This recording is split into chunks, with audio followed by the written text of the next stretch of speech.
in front of me we have a brand new Heatmaster C250. If you've just purchased one of these, congratulations on getting one of the most quality, most reliable furnaces on the market. What I'm going to be doing today is doing a bit of a deep dive into how it works and where the smoke goes, operating it, give you a little bit of a jump start on your ownership of a new furnace.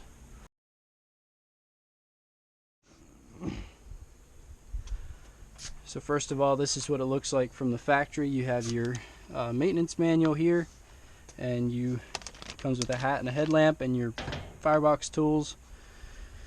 Comes with test bottles for testing your water, a handle for the shaker handle. I'll show you that then. These are the pump outlets.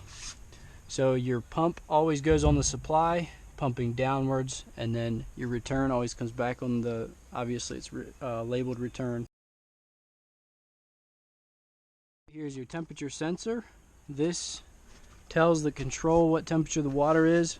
So this tells the fan to kick on, and it blows air on the fire until the fire heats the water up to 180 degrees, and then it shuts off. It shuts the fan off, it closes the air damper, and I'm going to show you that here in a minute. It allows the water to cool down 10 degrees before it turns the fan back on to heat it back up. And that can be changed in the settings. I'll go through the settings after a while. The control, you have your on-off switch here, and the light switch that turns on a light up here in the front. This switch here only controls the operation of the heating and cooling of the water. If you turn this off, your outlets back here will still stay on. This switch here is what controls these outlets here. So if you have to shut the stove down in the wintertime for some reason, you would leave this switch on and only turn this switch off, and then your pumps will be plugged into these outlets, and that way the stove can be turned off, but your pumps will still run and keep the tank mixed and keep everything from freezing. I'm going to show you how to take off the fan and show you the damper underneath. So you need a 3/8 drive to take out these screws. There's 2 screws here, and then the fan simply slips out of a little hook on the back. There's a little plate holding it on. So you pull that forward, the fan comes right off, and down inside you can see the damper. It's that plate right down in there, and I'm going to manually open it. This damper motor comes with a little Allen wrench that fits into the socket on the side of the damper if you ever need to manually open it. So this just will motor open like this. You can see the damper moving in there. So that's when it's calling for heat, it will open the damper and the fan will run until the water gets up to temperature. And then when it's done, when it gets up to 180 degrees or whatever it's set at, this damper will automatically spring return. So if I can get this out of here.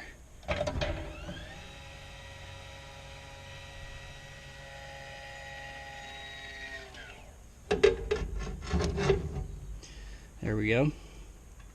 So it'll just seal off the air from the fire so the fire doesn't overheat the water. That's something that you want to watch for, is never let air get on the fire when it's not supposed to. So never leave doors open, never leave, especially not leave your ash pan cracked open. That will overheat the stove and boil the water out of it.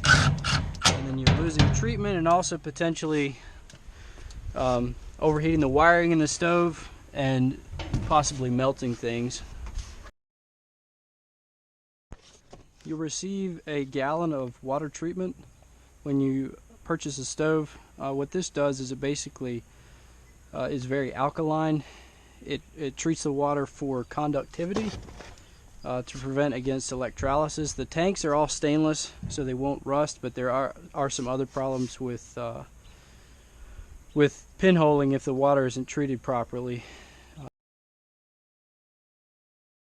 Up in the front there, up top, is your vent hole.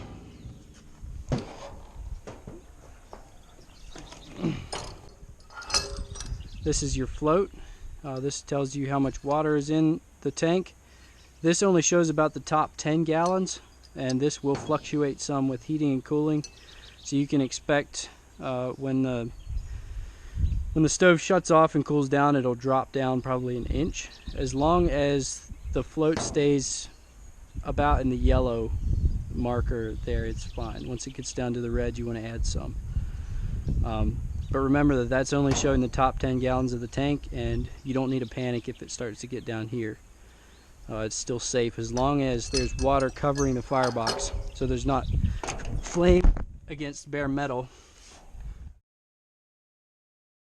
So I temporarily connected this unit to power so I can cycle through the settings. We're going to turn on the switch here.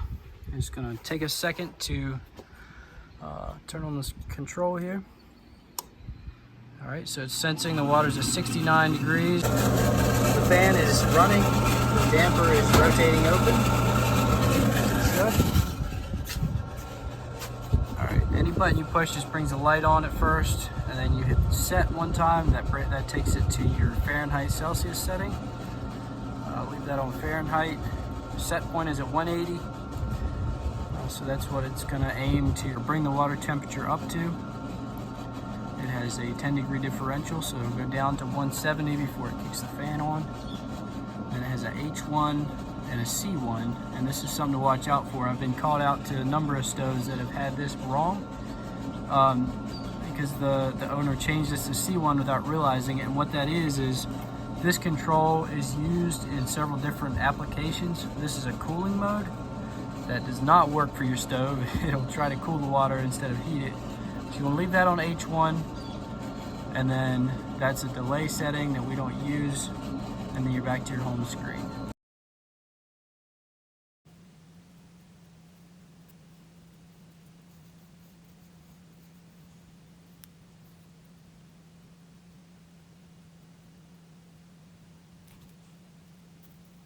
So one thing I like to do when I'm going through a stove for the first time with a new customer is follow the air passages through the stove.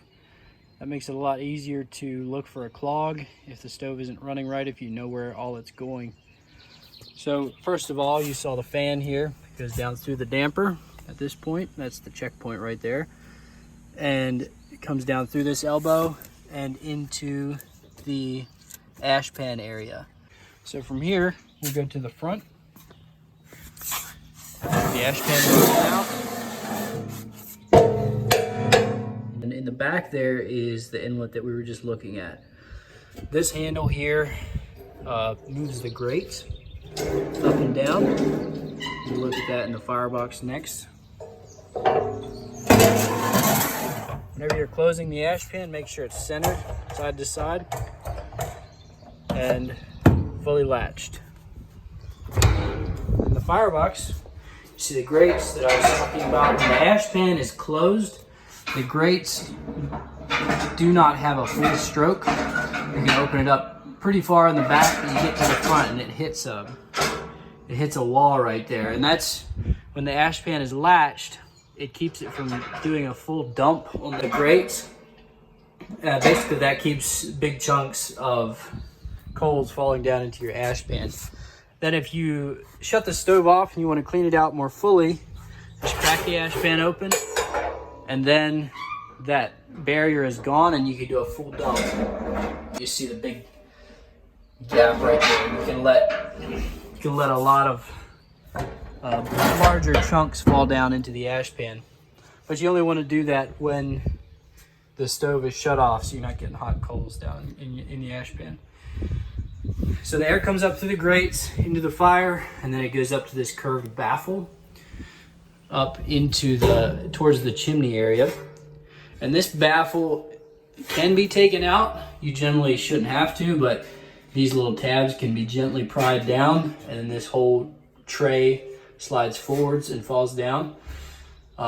That should only be done in pretty dire circumstances if for some reason the chamber up there gets very clogged with creosote. Next we come to the top door, and inside here you'll see a tray that actually slides out, and here you can see kind of what it looks like. It has a hole coming up through the front So what happens is after the air goes into this chamber right here, it goes up. You can kind of see the chimney outlet right there. It goes up and it hits the back of this plate. And then the plate directs it forwards. It comes through this hole and then goes back again to the back of the stove where it exits out the chimney hole, right up in there. So it keeps the hot air in contact with water jacket a lot longer, makes it a lot more efficient, gets a lot more heat out of the smoke and into the water. We get to the chimney. It's got a short chimney on it. It comes with a chimney cap that you leave off obviously while you're burning it. If you shut the stove down in the summertime, it's a good idea to put it back on just so water doesn't pond in the upper area. A lot of people want to put taller chimneys on it, and we kind of discourage that. Taller chimneys as well as chimney caps. What a chimney cap does is it sits up there and all the moisture that comes out of the chimney tends to cling to the cap, and it drops creosote down around on the roof and makes it rust quicker. So we generally say don't put a chimney cap on it. Any little bits of water that get down in there from rain will evaporate if the stove's running. And as far as putting a tall chimney on, what tends to happen is a tall chimney creates a lot more draw and suction on the stove. You remember I was talking about not letting air get in the fire when it's not supposed to. When you put a tall chimney on, it tends to pull a lot harder on any little air leaks that you might have, and it makes overheating a lot more likely. Your door gasket will eventually pack and have a very small amount of air leakage around the gasket, and having a tall chimney on there will just compound that leak or make the effects of the leak worse. So we tend to kind of discourage putting tall chimneys on the top. A lot of people want to put them in buildings too. That is also something we discourage. The roof is made out of exterior grade paint. It's roofing metal. It's made to be outside. It's made to handle the weather. Putting it inside just increases the risk of fire. We've seen too many stoves burn up, sheds burn down because of a stray piece of coals that got out of the ashes or something into the wood shed. So that's another thing we kind of discourage, is putting it under a roof or inside a building. So when you're loading this stove, the first thing to always do is come back here and turn off the furnace switch. That way the fan won't kick on and start blowing sparks into your face. That can tend to be a little bit painful. And then the next thing you do is when you open the door, always stand back behind it and maybe even duck down a little bit. Especially if the stove has just been running, there's going to be a lot of hot gases in the firebox that are just waiting to ignite. They're in an oxygen-starved environment, and when the doors open, all that oxygen rushes in and hits the fuel, and it's going to explode. So what you want to do is stand back here, let it do its thing. Sometimes you'll get a flame out several feet out the door. It's nothing to be afraid of. Just stand behind it and you'll be fine. And then once it does its flash, once all the smoke is cleared away, then you're safe to approach the door and put fuel in.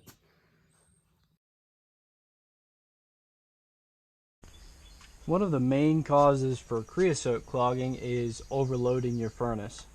So when you go to load it, always keep in mind what the weather's going to do in the next several days or the next burn period. If it's a warm day, you always want to load it lightly. And if it's a cold day, you can go ahead and load it heavier. But what happens is when the stove does not have a large heat load, the fuel just kind of sits dormant in the firebox. The fan doesn't kick on very often. It's not getting heat drawn off of the water jacket, and it doesn't run heating cycles nearly as often as it would if it was cold. So what happens, all the fuel that you put in there just sits still for a long time, and it's like a kiln. It's just baking moisture out of the fuel, and it gets a lot of sticky smoke and moisture that clings to the side of the firebox and into your upper passageways up here, and tends to make a lot of creosote. I've been out to many stoves that were overloaded a number of times, and they get sticky. It's very difficult to clean out. So always load according to the weather. Load only enough to last 12 hours. If it's going to be down in single digits, obviously that 12-hour fuel requirement is going to be higher than if it's 60 degrees. So just keep that in mind when you're deciding how much fuel to put in your stove. Few things you'll notice on startup: you'll get a good fire roaring in there, and you will see water just running down the tank and out the ash pan. It's going to be very wet inside. And don't panic, your stove isn't leaking. That's very normal. That's just condensation. It's like setting a cold glass of water out on a hot day. The heat hits the cold water jacket and it condenses a lot of water on there. It's going to run down into the ash pan, and it will evaporate eventually after the stove gets up to temperature. The condensation usually stops at around 120 to 130 degrees of water temperature. So that's something also to be mindful of. And you're probably going to struggle with the stove going out for the first couple of weeks. When you have a bare tank and no ash bed built up, the coals can go out very easily. After several weeks, you'll get a ash bed built up in there, and it'll hold the coals quite a bit longer. The insulation of the ash keeps them from going out quite as quickly. Something you may even do is take any ashes that fall down into your ash pan and actually dump them back into the firebox on top of the ashes that you have there on top of your coals, just to give it a little bit more insulation on the initial startup. Another thing to be aware of as the owner, there's a few adjustments you'll need to make eventually. This door gasket, after burning for several months, will pack a groove where it meets the door jamb, and it may start to leak a little bit of smoke around the door while it's burning. These rollers are slotted. The bolt holes are slotted so you can move them in and out. If you see smoke starting to leak out around your door, just loosen this apron nut a little bit and move this in only about a 1/16 or an 1/8 at most. It doesn't take much, and it'll tighten your gasket back up and keep the smoke from leaking out.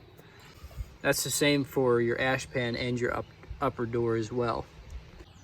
Also, one thing to keep in mind is that you won't see smoke coming out of the ash pan if it is getting loose, because the smoke is obviously up here in the firebox. It's not down here. So if you close it and it doesn't have that solid pinch, that solid rollover point, it's time to tighten it if it starts to feel loose like that.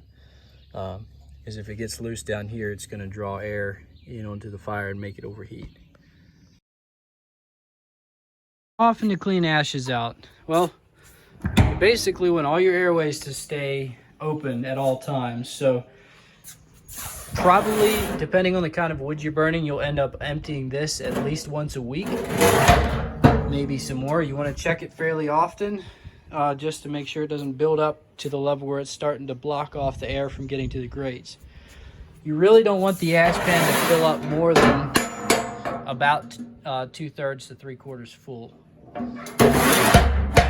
And in the firebox, if the ashes build up to a point where they're starting to hinder the air coming up through the grates, shake them down, or else stick your ash rake in there and just rake the coals and ashes back and forth a few times and let it fall down into the ash pan, and then take it out and dump it.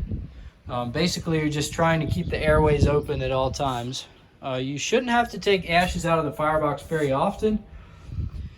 If it gets really caked up, maybe in the summertime, you'll kind of empty it out, leave your coals in there, leave a little bit of ash in there to start up again, so you're not struggling with your fire going out come startup season.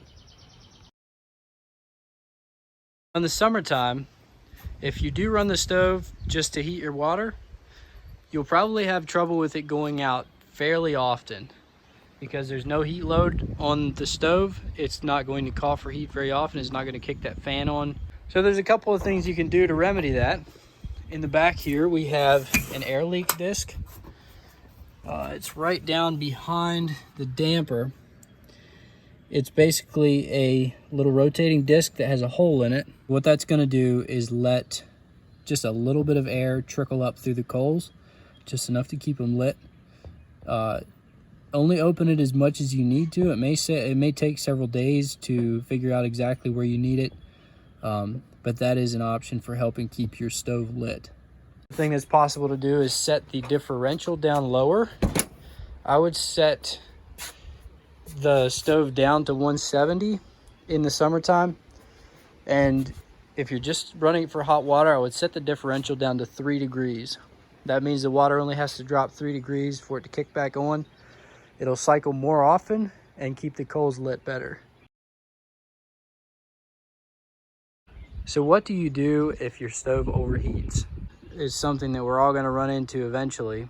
Somebody's going to load the stove, maybe it's not you, and they forget to shut the door properly and the fire runs away. So first thing to do is to make sure that the damper is shut and all the doors are closed on the stove so that no more air can get on the fire. And then make sure that the stove is full of water. If it's boiling, it's probably going to be blowing steam out the top.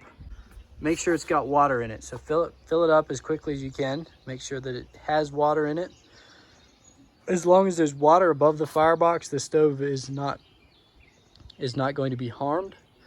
But that is that's the first thing to check out. And then go in the house, turn on the hot water, turn on the heat, make sure everything is running. You're pulling as much heat off the stove as possible, and the stove will cool back down. There have been a number of people that say, well, it was overheating, so I just turned it off. And that's not the right thing to do. What you do if you turn it off, you keep the pumps from running, and basically you just keep any heat from being taken out of the stove. So the heat's just gonna sit there and it's gonna boil away and boil water out the top. So leave the switch on in the back of the stove, especially so the pumps can keep running and getting that heat drawn out and expelled into the house or wherever it's going. Just get as much heat off the stove as possible, but make sure you keep the pumps on. Once a year, you'll need to send in a water sample. So you'll get one of these test bottles. This is a cardboard tube with a plastic bottle inside of it. What you'll do is open this valve, just crack it open just a little bit. It was all the way open there, but just crack it open just enough to get a little stream out and fill your bottle up that way. What you don't want to do is crack it directly into the bottle. You want to crack it and let it run for a little bit first, because the water that's inside this pipe isn't getting mixed with the rest of the tank quite as well. It's more stagnant, so you want to rinse that out a little bit before you collect your sample. So let it run for 5 seconds, just crack it a little bit, and then fill the bottle. Just get it as full as you can get it. So these are the shipping labels that you will put with your sample. You need your dealer name and your name and address and the serial number of your stove. You'll find that on the silver sticker that's on the front of the stove.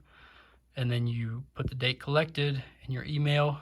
They will send you results back by email after you send in a sample. This label down here goes onto the shipping container, whatever you ship it in.